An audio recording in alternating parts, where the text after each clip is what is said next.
How old were you when you first started drugging Drugging. Um, or drinking? like 9 years old. 9 years old, yeah. Wow. I was pretty young. Yeah. What prompted that at 9 years old? I actually found my dad's wine, yeah, for his wedding, and like the reason I started getting like drinking and using, Yes. it was an escape. It was an escape, you know. I remember the first time I smoked weed. I was 9 years old, and I drank, and I was never ignorant to it because my father and mother always got high, so I always seen him doing it, and I remember the first time I did it, man. It was amazing. It was really amazing, and took me outside of myself. So two things. Number one, you wanted to escape. Yeah. What were you escaping at that age?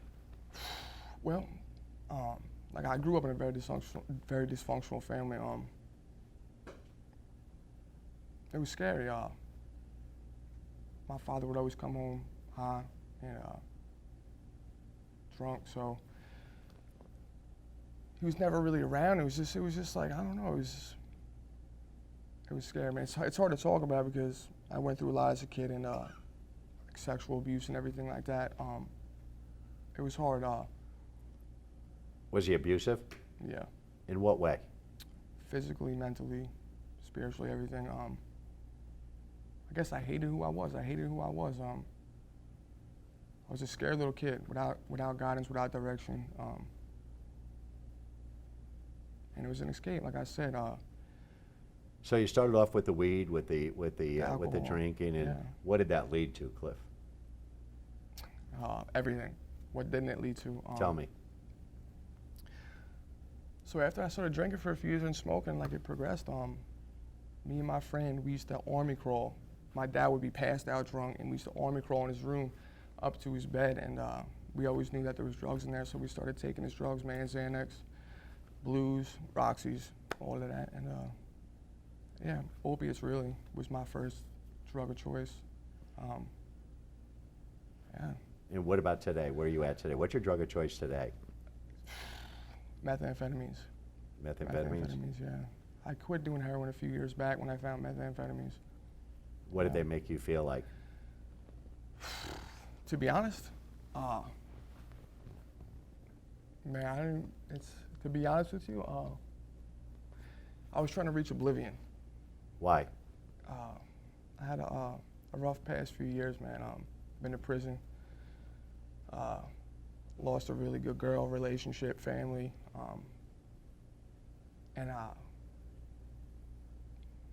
it's scary to even talk about it. Like, I lost hope in life. I lost hope in myself after I relapsed, and I just stayed on the streets, just using for years methamphetamines. And did you ever want to commit suicide? Of course. Did you ever try to commit suicide? Yes, many nights. Tell me many about days. Suicide.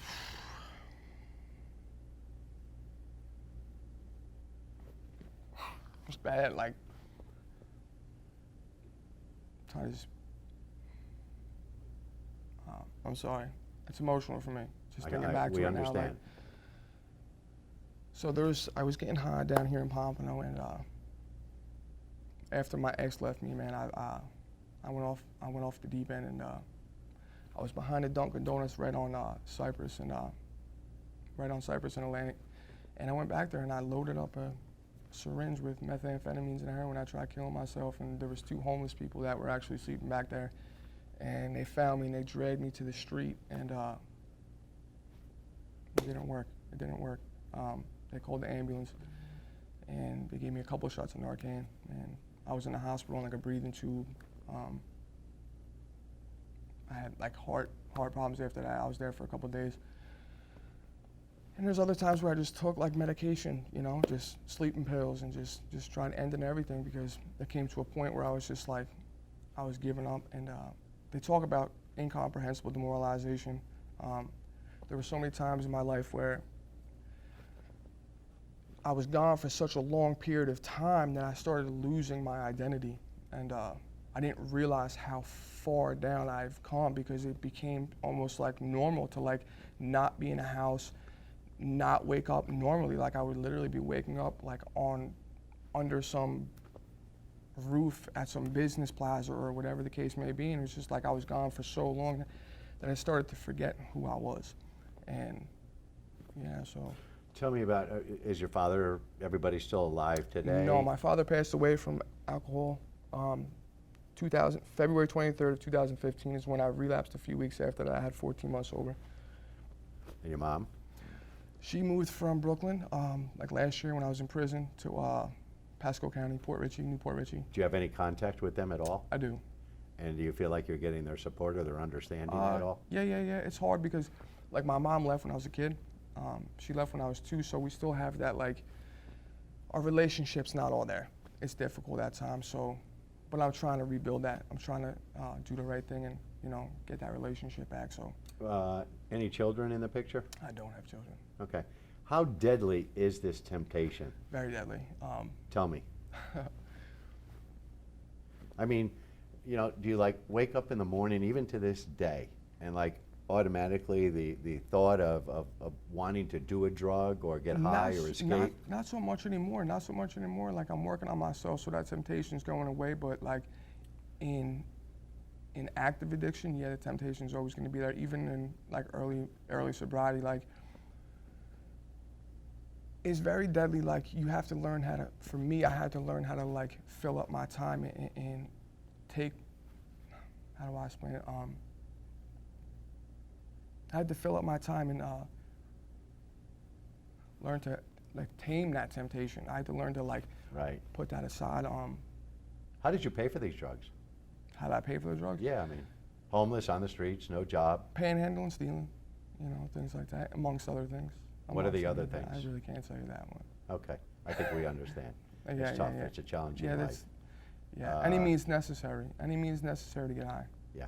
Any means. Are you fairly confident today that now you can get past this with the help of Fellowship and the friends that you're meeting here? Of course, Fellowship's an amazing place. How long have you been in here? Fellowship? Yeah. Right now, 30 days. 30 days? 30 days, yeah. I spent, back in 2014, I was here for 9 months, but it's an amazing program. The camaraderie between everybody and the love that they show for people is incredible. They always welcome me back with open arms. I've tried this a few times, but I guess I was never willing enough to like do what I had to do and put in the effort to get it, you know. Yeah. It sounds like you've been through hell. Hell and back. Hell and back. Hell and back. I don't know how honest I can be. No, you've been perfectly honest. I don't know how honest, because there's a lot of the things that like, I understand, for me, like, I would like for people to understand the disease of addiction, and because I feel like there's a misconception sometimes of why we do the things we do, and yeah. Yeah, So, the general perception is out there is that you're weak, yeah. right? Okay. And you're quite powerless when it comes to drugs. People are. I mean, it's tough. You got to release that, correct? Yeah. Yeah. What do you hope to gain here from Fellowship? Peace of mind, peace of heart, a If you relationship with had- God, Please say that again. a relationship with God. I'm working on that on a daily basis. I actually just got baptized a few days ago.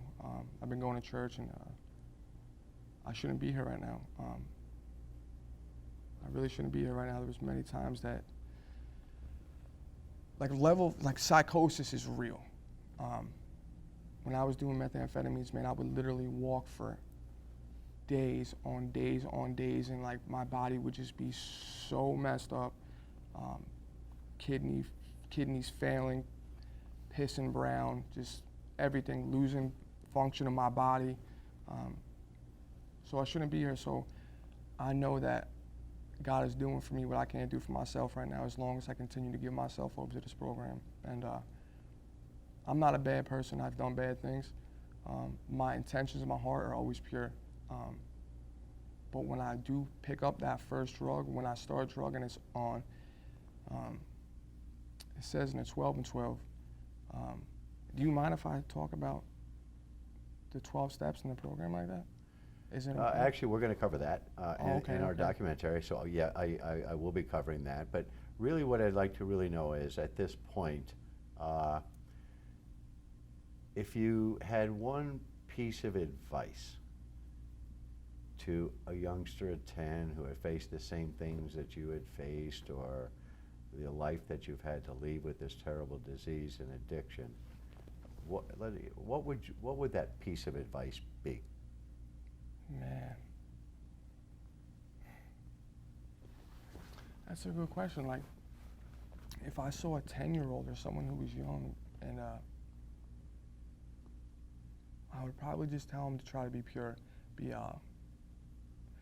just do the right thing. Like, if I would honestly tell them to stay in school, man, and just get an education and do the right thing, because when I went to jail, man, you see so many young kids that get wrapped up in the streets with guns, drugs, stealing cars and everything like that.